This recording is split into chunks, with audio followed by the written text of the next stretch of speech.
It would have taken some people getting hurt before anyone figured out that usual ways of fighting wouldn't be effective. Even more people could have been injured while they tried to discover how to stop it. If things went really badly, everyone could have been in danger. Even a team of highly trained soldiers. These magical creatures were very powerful, quick, and could cause harm. The trouble was he had noticed this happening before. It was true that the dungeons had changed. The day Jinwoo defeated the Giant King, magical stones disappeared from dungeons everywhere. These special rocks once soaked up most of the magical energy inside dungeons. But now that the rocks are gone, magical creatures have all the energy for themselves. Suddenly dungeons became much more dangerous than before, and these powerful new creatures keep showing up. Jinwoo worried. Most groups of hunters entering a difficult dungeon wouldn't be able to avoid someone getting seriously hurt. The number of problems at the gates was also increasing. He asked Baru to watch his house because he was worried, but the ant could usually handle the dangerous places on his own. Actually, Jinwoo didn't mind that more gates were appearing, and the monsters were getting stronger. It meant he could get more powerful more quickly. In this dark place, Jinwoo could feel many magical creatures nearby, each with a lot of power. He smiled. Now that he knew what he was facing, he was ready to begin. He had finished getting ready. This was the start of the end for the creatures. Come out! A rushing sound filled the air. His shadow soldiers appeared behind him, rising from his shadow. They already knew how to fight these enemies, so they were ready. Baru would protect Jinwoo's family, and Igris was now in charge of all the soldiers. With a signal from his master, the knight told the army to move forward. Footsteps pounded loudly inside the huge cave. One by one, the best hunters from around the world came to the US for a big meeting, including top hunters from each country. But Thomas Andre was only worried about one person. Jinwoo Sung would arrive tomorrow. Thomas called Dong-soo to his office, after checking Jinwoo's plans. You wanted to see me, sir? Dong-soo asked carefully, looking at Thomas's face. He had worked with the scavenger guild for a few years, but he still found it hard to talk to the guild leader. Thomas was very strong and could be difficult to predict. He also really liked to have things his way. Even though Dong-soo was also a powerful hunter, he felt a little intimidated by Thomas. Mr. Huang, Thomas said directly. Do not touch Jinwoo Sung. Dong-soo was surprised, wondering how Thomas knew about that. His gaze moved to Laura, who was standing behind the leader of the group. She looked at Dong-soo as if she was simply doing her work. Dong-soo made a small sound of annoyance. Thomas went on. I know about what happened between your older brother and Hunter Sung. I know things seem strange, and you're looking for explanations. Dong-soo's brother, Dong-suk, went into a dangerous place with Jinwoo some time ago. Sadly, all 8 members of Dong-suk's team died there with him. However, 2 people who survived later started their own group together. It's no surprise he had questions for Jinwoo. Dong-soo looked unhappy, but Thomas shook a finger at him and smiled a little. I don't remember giving you permission to talk, Mr. Wang. Just listen. It was a clear warning. Thomas was one of very few hunters strong enough to challenge top-level hunters like that. He knew his leader was more powerful, so he stayed quiet. Thomas repeated his warning. Do not bother Jinwoo. Well, why don't you go on vacation at the company house while the conference is happening? Would that be okay? Mr. Huang. Dong-soo slowly nodded. Yes, that's fine. Great, you can go now. Dong-soo quickly left the president's office feeling upset. Do you think that was a good idea, sir? Laura asked, sounding unsure. Thomas shook his head, looking annoyed. Not at all. Thomas noticed Dong-soo looked angry.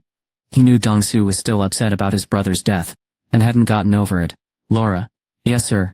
Please watch Mr. Hong carefully until Jinwoo leaves the country. Will he be alright with that? Dong-soo had been polite to Thomas, but he could get angry quickly. Thomas didn't worry about that though. He knew he couldn't simply do what Dong-soo wanted. He thought about it carefully, rubbing his chin, and then decided something had to be done. It's better to be annoyed than in danger. As Germany's best hunter, Leonard Neerman, walked out of the airport, he was surprised by how many reporters were there. He was shocked by the sight. Leonard was the leader of Richter Guild and went to the yearly meeting of all the guilds. This year there were a lot more reporters than usual. His second-in-command told him, a famous hunter from Korea is coming to America today. Leonard quickly understood why there was so much attention. He was a very skilled hunter, But even he had trouble dealing with a dangerous situation on his own, especially when giant creatures were involved. It's no surprise. Everyone was excited that a hunter strong enough to handle it was coming to America for the first time. Leonard wanted to learn more about Jinwoo too, so he was arriving now. Just then people getting off the plane from Korea started coming out of the airport. The second in command of the guild pointed to someone in the crowd. There he is. He was also a very powerful hunter, a ranks hunter. Leonard wasn't as powerful as some, but he was good at noticing things. He quickly spotted Jinwoo in the large group. Leonard's eyes sparkled. Should we meet each other? What? It's smart to become friends with a strong hunter. That's a good point. The second in command of the guild agreed. It was helpful to know other guilds, so the International Guild Conference brought together the most powerful hunters from around the world to get to know each other. Leonard was starting the party early. He fixed his clothes and walked toward Jinwoo's group, but he stopped after a few steps. His face was becoming very pale. The second in command looked over his shoulder. Aren't you coming? Leonard looked at his coworker, shocked. Don't you see them? What do you mean? The second in command of the hunter group couldn't see anything. But Leonard, one of the best hunters in the world, could see them perfectly. He quietly said to himself, surprised. I thought he called his helpers from another world, but he actually carries them with him. Sorry. What was Leonard talking about? Everyone was surprised by what happened. The vice guild master looked back at Jinwoo, but he couldn't see any of the creatures that had been there. Are there still creatures here? He asked. Yes, someone replied. Lots and lots of them. Leonard focused on the army hiding within Jinwoo's shadow. He started counting. 100, 200, 300. There were so many, he wasn't sure he could count them all. He gulped and trembled. It was like seeing an army arrive, and he wondered why anyone would allow so many powerful hunters to gather here. If Leonard had been in charge, he wouldn't have let them bring such dangerous things into the country. There were two possible reasons. Either the people organizing this event didn't fully understand how strong the hunter from Korea was, or they believed he wouldn't cause any trouble. As Jinwoo got closer, Leonard felt a strong pressure, similar to what he felt when he was near top hunters like Thomas Andrew or Christopher Reed. Jinwoo walked past him, and Leonard couldn't help but look down. He didn't dare look at Jinwoo. It felt like something was stopping him. Once Jinwoo and his friends were farther away, the confused second in command of the guild asked Leonard about what had just happened. Are you alright, sir? You don't seem well. Yes, I'm fine. Leonard wiped his forehead with a cloth. Understanding people was important, and being able to guess how strong someone was a useful skill for hunters. Leonard wished, just for a moment, that the guild master and the reporters didn't notice how scary this power was. Jinho noticed Jinwoo looking around with a questioning look, and asked, Did you recognize someone, sir? No. A person from another country kept looking at me, so Jinho chuckled and didn't think much of it. You've been on the news a lot, so many people are your fans. He likely just wanted your signature, sir. Though that man seemed like a very good hunter to be only waiting for a signature. Jinwoo smiled.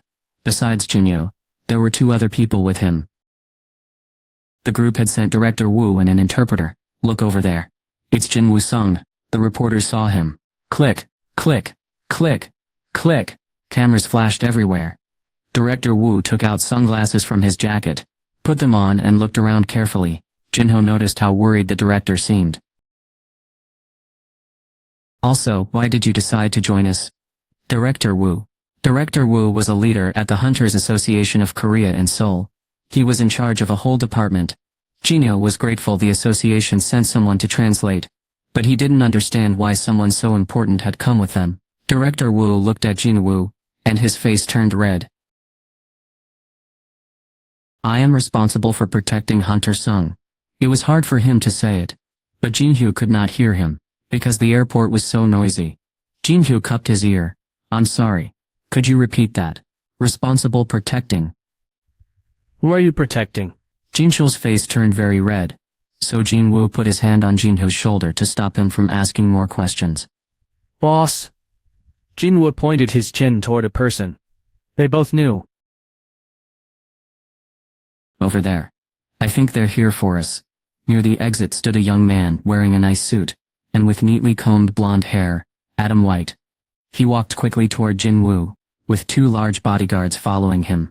As soon as Jinwoo looked at them, the bodyguards lowered their heads, embarrassed as they remembered trying and failing to stop him on the airplane. They had forgotten how much stronger the Korean man was. They really looked like they were about to ask for his signature. He nodded to the 2 guards and shook Adam's hand. Adam smiled and greeted him warmly. "I've been waiting for you, Hunter Sung. Didn't you tell me you were in charge of Asia? Agent White." Adam chuckled and scratched his head. "I didn't know about this until recently, when I was asked to help you. Hunter Sung." They greeted each other, and then Adam led the group out of the airport. "I've arranged for cars to take us." 2 cars were waiting. The 2 workers from the association got into one car, and Jinwoo started to get into the other, but Adam stopped him, seeing that Jinwoo and Jinwoo looked confused. Adam explained what was happening. "Everyone except Hunter Sung will go to the hotel." Adam then looked at Jinwoo. "Would you please come with us?" Hunter Sung. Was this about Jinwoo's father? Jinwoo's face changed, and it suddenly felt much colder around them. Adam quickly moved his hand, like he wanted Jinwoo to stop. "I really mean this is to help you, Hunter Sung. Do you know what the Hunter Command Center thinks of you?" Adam had said before that the Hunter Command Center wanted to be friends with Jinwoo. They wanted to help him, and Jinwoo didn't think Adam was being unkind. If anyone had been upset with him, he would have noticed right away, just like he had when the Giant King offered to be friends. "Why can't you talk about this here?" Jinwoo asked quietly. Adam smiled a little nervously, and looked at Jinwoo. "Some of this information is secret." Jinwoo understood and stepped back quietly. "I will see you at the hotel, boss." "Alright." Jinwoo watched Jinwoo enter the second car before following Adam into the first one. The car drove away quickly as soon as they closed the doors. The 2 cars drove off in separate directions. Jinwoo had waited patiently. "So where are we going?" "To the Hunter Command Center headquarters." The Hunter Command Center. The International Guild Conference was happening in a rented space close to his hotel, so this wasn't about the conference. "Can't you tell me what this is about now?" Adam pushed a button as if he had been waiting for this moment.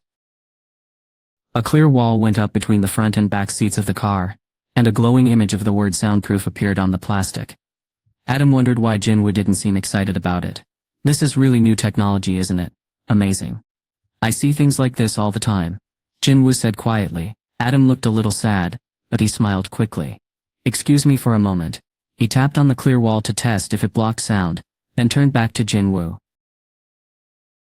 "To be honest, we are feeling a lot of stress right now. Christopher Reed's death, one of the top hunters from America, was much sadder than Jinwoo expected. Hunter Reed was a very important part of America's team of fighters, and the Hunter Command Center really needs to find someone to take his place and be just as strong. His passing is a secret for now, so everything is calm, but we will soon do whatever is necessary to find a hunter who can take his place. Could I be considered?" Adam nodded. Jinwoo liked that he was being truthful, but he was starting to get annoyed with being asked the same thing he had already said no to. "Are we finished talking about this?" Yes, of course, but Adam seemed like he wanted to continue the conversation. He took out his phone and showed Jinwoo some pictures. "There's a new job we can take." The photos showed the hunt for Kamish, a very powerful dragon monster. It was the worst event in history, and a raid most people wished they could forget. Only 5 people made it out alive from that dangerous mission, and now everyone knew them as top hunters. Adam paused at a picture showing the best magic hunters taking a special stone from the remains of a huge beast called Kamish. As you know, a stone like this is more valuable if it came from a really powerful magical creature. He touched the screen to show another picture. Kamish's very valuable runestone, holding the most amazing ability ever known, was kept safe inside a glass box with many layers of protection. "We are trying to find who will become the new owner of this stone." Adam didn't have any magical powers, talents or spells, but he still felt thrilled just looking at it. What emotions would this cause for someone like Jinwoo? Adam glanced at the Korean man to see how he was reacting. As Adam thought, the man who hadn't been amazed by the Hunter Command Center's latest technology now looked worried. Adam believed he had succeeded, and he felt proud of himself, but Jinwoo then asked for something Adam didn't expect. Can you go back to the earlier pictures?" "Excuse me? I want to see the ones from before this." Adam was confused, but he did as he was asked.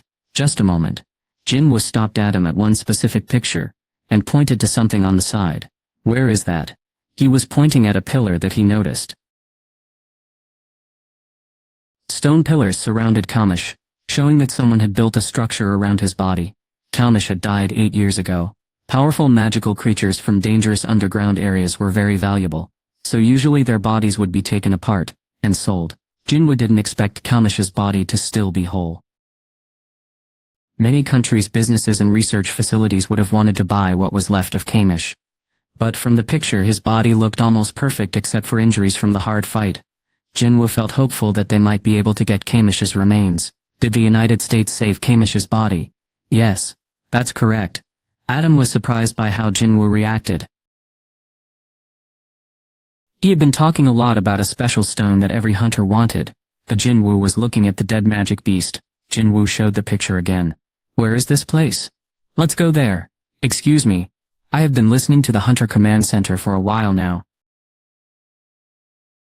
Could you please do this one thing for me? Adam was really surprised, but he thought maybe things weren't completely hopeless.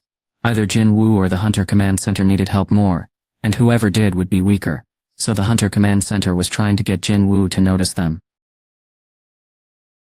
They first tried using Mrs. Selner's special skill, and when that didn't work, they tried showing Hunter Jinwoo Sung a magical stone. But something else finally caught his attention. Maybe this situation could actually be good for Adam. The leaders had said to do whatever it took, right? So the director and assistant director called all the agents from the Hunter Command Center, and told them to become friends with Hunter Jinwoo Sung, no matter what they had to do. They wanted to help him switch sides and join the United States. If the Hunter Command Center had something that could help, they would give it to Jinwoo. Adam reminded himself what he was supposed to do, and spoke up.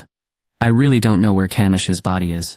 I only get information if I need to know it for my job. Jinwoo looked sad, but nodded his head to show he understood. That made sense. Adam seemed too young to know all secret information. Adam confidently continued. But I'm sure I can get permission if it's for you. Hunter Sung, I will have to tell my boss first. So would you mind waiting? Jinwoo was happy to hear that. The chance of bringing someone back from the dead became smaller, the longer they had been gone, and in Kamish's case, it had been 8 years.